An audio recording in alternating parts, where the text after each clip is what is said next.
आज हम मेहमान हैं जी काशिफ भट्ट एडवोकेट साहब के। ये हमें दिखा रहे हैं अपने गांव और गांव के तरफ में जो डेरे हैं वो ये हमें यहाँ पे लेके आए हैं। काशिफ भाई जी ये किनका डेरा है? ये डेरा है जी राणा साहब का। राणा साहब, उनका नाम क्या है? बुनियान वाले राणा साहब नाम कोई कंफर्म नहीं की नाम है राणा साहब का। खूबसूरत गाय हैं जी और इस वक्त गांव का दूध दो रहे हैं यहाँ पे। बहुत ही खूबसूरत और प्यारा सा माहौल है।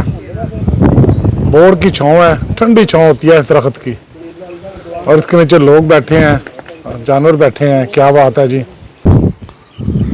बेहद गर्मी है यहाँ पे। तेज हवा चल रही है क्योंकि खुला इलाका है, तो थोड़ी सी भी हवा चले तो ऐसे ही महसूस होता है कि बहुत तेज है। काशिफ भट्ट साहब का बेहद शुक्रिया। आज उनके मेहमान हैं जी हम, वो हमें यहाँ पे घुमा रहे हैं, उनका बेहद शुक्रिया। खासकर वो लोग जो यूरोप में हैं या शहरों में हैं या वो लोग जिनकी इस ऐसे माहौल से यादें वाबस्ता हैं, उनकी फरमाइश पूरी की जा रही है जी।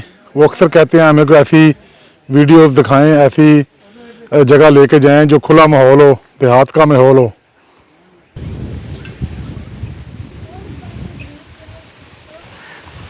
यहाँ पे कबूतर भी रखे हुए हैं जी।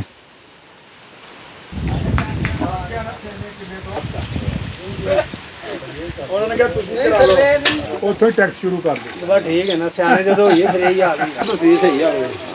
ਅਸੀਂ ਵੀ ਗੋਸ਼ਤ ਵਾਲੇ ਬਣਾਈ ਜਾਈ। इमरान खान ठोक गया ना। ਹੋਰ ਹੀ ਤੂੰ ਚੰਗੀ ਕਿਹੜੀ ਬਣਦੀ?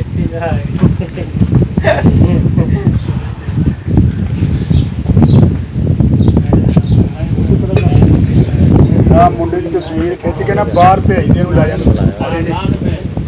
ਬੜਾ ਤੰਗ ਕੀਤਾ ਇਹਨੂੰ ਲੈ ਜਾਂਦੇ ਬਾਹਰ ਬਸ ਆ ਤਸਵੀਰ ਤੇ ਮੂੰਹ ਕਰੋ, ਤਸਵੀਰ ਚੱਕੀ उधर ये दूध लेने आया जी बच्चा, उसको कह रहे हैं जी फोटो बनाए अपनी।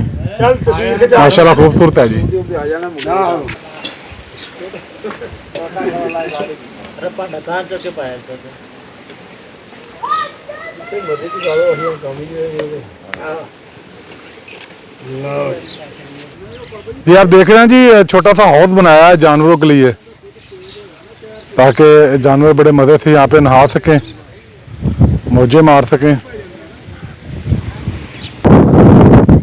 भट्ट साहब हमें यहाँ पे लेके आए हैं, यकीनन इनका गांव है, ये यहाँ पैदा हुए, यहाँ पे पले बड़े, इनकी बहुत सारी खूबसूरत यादें हैं। जब से हम इस जगह पे आए हैं ना तो मैं देख रहा हूँ कि भट्ट साहब ऐसे लग रहा है जैसे माजी में चले गए हैं। भट्ट साहब ये ट्यूबवेल है, खेत है, यहाँ पे कुछ ऐसी यादें आपकी हैं जो कि हमें सुनाने वाली हों? हाँ जी जी, क्यों नहीं। असल में ये जो सा डेरा है ये मेरे अबाऊ अजदाद का है। काफ़ी अर्सा पहले, यानी कि शायद मेरे पैदा होने से पहले भी यहाँ पे काश्तकारी किया करते थे। तो बाद हमारा डेरा जो सा वो गांव के नज़दीक में मुंतकिल हो गया। तो बहरहाल हम यहाँ पे नहाने के लिए अक्सर आया करते थे। ये ट्यूबवेल जो सा इसके साथ बड़ी यादें हैं। इस मौसम में यानी कि जब चावल की काश्त होती है, पनीरी वगैरह उसकी लगती है, तो इन दिनों में हम ट्यूबवेल में नहाते हैं काफ़ी देर तक, 2-3 घंटे। सर्दी महसूस होती है तो फिर हम जो सा खेतों में चले जाते हैं जहाँ पे पानी वगैरह इकट्ठा हुआ होता है। इसको बोलते हैं ये वाला, इसे कद्दू कहते हैं। यानी कि ये चावल की पनीरी के लिए है, फिर ऐसा ही खेत होता है जिसमें पनीरी मुंतकिल की जाती है। तो भट्ट साहब का रंग ऐसे ही काला नहीं हुआ, आपको पता ना, बट गोरे सफेद होते हैं, चिट्टे। ये देख रहे हैं, ये थोड़ी बहुत गंदमी पान आया इसी वजह से है। तो इधर नहाते हैं, नहाने के बाद सर्दी लगती है, तो सर्दी लगती है गर्म पानी में गर्म पानी फिर वो वहाँ पे लेटियाँ लेनी, एंजॉय करना उसे लेनी सारा, और एक दूसरे को गारे के बिल्कुल ऐसे, गोले बिल्कुल बना ऐसे, के। बिल्कुल ऐसे। वो उसको हम अपनी मुकामी जुबान में कहते हैं थोपा मार। तो जब थोड़ी सी हीट महसूस होनी, गर्मी लगनी, यानी कि या गंद ज्यादा लग जाना भट्टी, तो दोबारा फिर मुंतकिल हो जाना, टेबल के अंदर छाल लगा देनी, फिर से सारा दिन यही खेल चलता रहता है। ये खूबसूरत यादें हैं जी। तो और इनका मजा वो ही ले सकते हैं जिन्होंने ये देखा है या बल्कि जो इसमें से गुजर चुके हैं। बिल्कुल ऐसे ही है, बिल्कुल ऐसे ही है जी। भट्ट साहब बहुत शुक्रिया, आगे चलें जी। जी जी बिल्कुल।